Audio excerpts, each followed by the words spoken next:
I decided to do my first discussion on one of the most controversial robber barons in the post-antebellum era, Henry Clay Frick. I chose him for two reasons. First, I know many of his ancestors, and second, the impact his business deals had in the area where I grew up. Henry Clay Frick was born in southwest Pennsylvania in 1849 to immigrant farmers. Early in life, Frick worked as a bookkeeper for a large store and for his family's distillery. Always their entrepreneur, he saw the growing steel industry needed coke to make steel. He knew that western Pennsylvania had some of the best coal in the country to make coke, so in 1871, he and a cousin used some of the family's money to buy land and start the H.C. Frick Coke Company. Within 10 years, he employed over 1,000 workers and supplied the growing steel industry with over 80% of its coke. In 1882, Henry Frick again saw opportunity and partnered with the steel manufacturer Andrew Carnegie of the Carnegie Brothers Steel Company. This partnership was entered at the perfect time because this period was the glory days of the railroad boom, as the railroads laid the tracks across the west to the Pacific Ocean. There was also a need for steel to make barbed wire and other farming implements to feed the farmers as they tamed the Midwest. Together, Frick and Carnegie built one of the most powerful and richest teams in the world. These riches did not come with controversy, though. Frick was known to support the workers, but was dead set against allowing them to organize.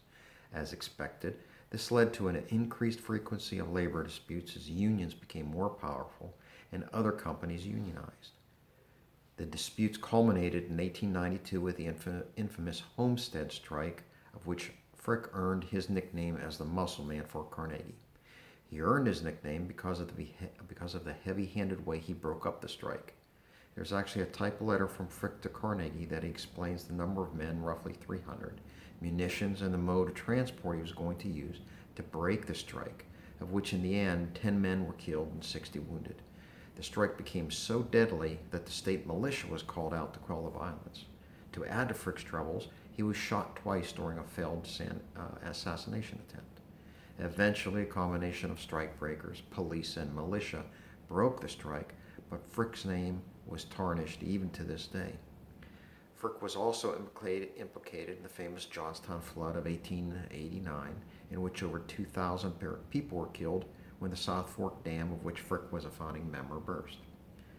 Ever trying to advance his riches, Frick tried to buy out the whole Carnegie enterprise but failed. The failure resulted in a falling out between Frick and Carnegie that lasted until their deaths. Frick was able to hold on to his shares of the Carnegie enterprise, and when it became the United States Steel Corporation, Frick made millions. Frick also financed a large part of the construction of the Pennsylvania Railroad and the Reading Company. He also made extensive real estate investments, further enhancing his wealth to the point where by the time he was 30 years old, he was a millionaire, which would equate to a billionaire in today's money. Now, in Frick's old age, like so many of his kind, he became a philanthropist, purchasing one of the most valuable art collections in history, and it still can be seen today at the Frick Museum in Pittsburgh. He also built Frick Park in Pittsburgh and left a trust fund that survives to this day. He gave away millions that included flood relief to Johnstown after the dam burst, but did most of that in private, and it went unnoticed by the public. Although not as famous as the Carnegies, Astors, Fisk, Morgans, or Rockefellers, Henry Clay Frick was a man who, by all accounts, was right there with them when it came to the business savvy, entrepreneurial drive, and the underhanded coldness that goes along with the name robber baron. Henry Clay Frick was loved by some, abhorred by others, and hated by most. But his legacy continues on with his museums, his parks, and his philanthropy. Interestingly, when I did my research on Henry Clay Frick, most of the primary sources that I found were from newspapers. Apparently they loved writing about him, but there was also a lot of information on him at the Frick Museum website and also various steel, coal, railroad, and general business magazines. Thank you for your time.